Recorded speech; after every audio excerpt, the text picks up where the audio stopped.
हे बघा, हे सॉक्स आहेत, हे बांबूचे आहेत. तुम्ही जर कापसाचे सॉक्स घातले तर दुसऱ्या दिवशी तुम्ही नाही बदलले तर त्याच्यामध्ये स्मेल येतो. हे मी तुम्हाला सप्रेम भेट देतो की 8 दिवस वापरा, ह्याच्यामध्ये स्मेल येणार नाही.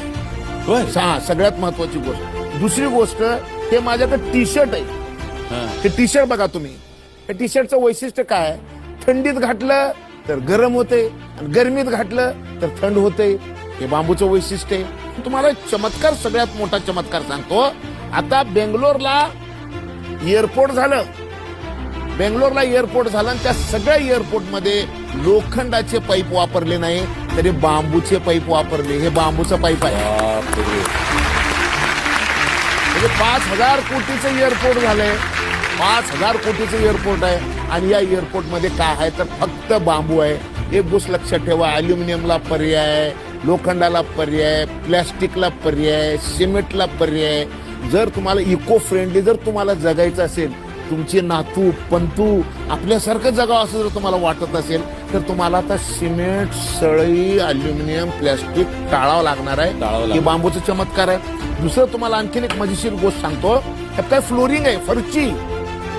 आणि ही फरशी आता कुठं वापरली माहितीये का, 1,00,000 स्क्वेअर फीट फरशी दिल्लीमध्ये नवीन आपला जो विस्टा प्रोजेक्ट झालेला आहे, नरेंद्र मोदी साहेबांनी नवीन लोकसभा जी बांधली आहे, त्या नवीन लोकसभेमध्ये ही फरशी आहे. त्याचं कौतुक केलं पाहिजे का नाही?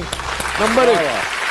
आणि तुम्हाला आणखीन मजा सांगतो. आता हे ब्रश आहे, हे ब्रश बघा तुम्ही, प्लॅस्टिक नकोय ना तुम्हाला, तुम्ही प्लॅस्टिकचं ब्रश जर टाकलो 1,000 वर्ष तो तसाच पडून राहील, पण त्याचं ते हे होत नाही, खत होत नाही.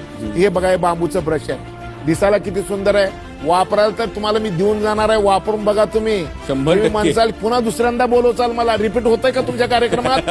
होतो ना. हा, मग मी हे ब्रशमुळे रिपीट होईल तुमच्याकडे. एवढं चांगलं हे ब्रश आहे. नाही, पण बांबूचं हे तुम्ही आज सांगितलं आमच्या प्रेक्षकांना, हीच खूप मोठी गोष्ट आहे. आणि अक्षरशः डोक्यात प्रकाश पडला असेल. बिलकुल बिलकुल. वा वा.